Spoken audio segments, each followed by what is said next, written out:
ตอนนี้กำลังทอดโอ้ปลาดึงไปของก่อน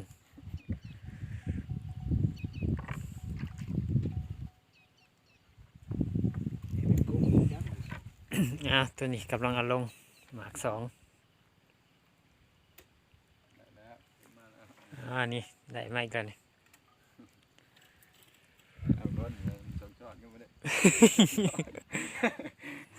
เซ็นเซอร์ไว้ส่งสอน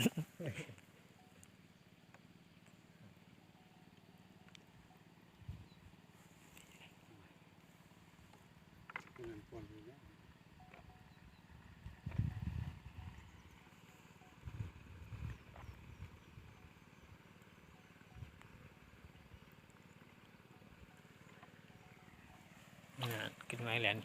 ขะแยง